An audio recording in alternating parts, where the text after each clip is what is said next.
చాలా చక్కగా మాట్లాడారు. ఎప్పుడైనా సరే మాట్లాడేటప్పుడు ఆ విషయంపై మనకు సమగ్రమైనటువంటి కొంత సమాచారం సంపాదించవలసినటువంటి అవసరం ఏంటంటే భయము జంతువు లేకుండా మాట్లాడాలంటే ఆ విషయాన్ని అనేక సార్లు మననం చేసుకోవాలి.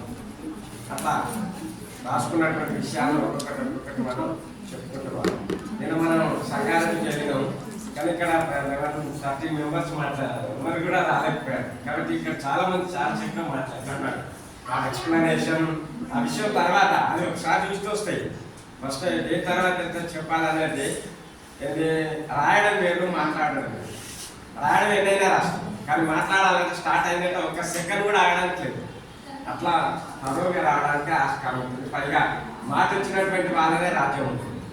అంటే మాట దట్టి మాట్లాడడం వచ్చినటువంటి వాళ్ళే సక్సెస్ కావడానికి ఆస్కారం. ఇప్పుడు మనం చూసుకున్నటువంటి రాజకీయ నాయకులు అందరూ కూడా మాటతోనే వచ్చింది. ఇప్పుడు కేసీఆర్ కానీ రేవంత్ రెడ్డి కానీ మనం చూసుకున్నటువంటి అందరూ కూడా ఆ పీఠంపై ఎట్లా వచ్చారంటే మాటతో ఆ వాక్చాతుర్యం రాదు. ఆ విధంగా చాలా చక్కగా మాట్లాడారు. కాబట్టి అప్పుడప్పుడు జీవిత చరిత్రలు అనేది చాలా చక్కగా మనం చదివితే మనం కూడా అట్లా కావచ్చు అనే ఒక కాన్ఫిడెంట్ వస్తుంది. కాబట్టి ఆ విధంగా మీరు జీవిత చరిత్ర చదువుతూ మహానాయకుల యొక్క జీవిత చరిత్ర చదువుతూ సైంటిస్టులే ఏంటి రామన్ ఎఫెక్ట్ కానీ న్యూట్రన్, డార్విన్ ఏంటి జీవ పరిణామ సిద్ధాంతాన్ని కనిపెట్టింది డార్విన్.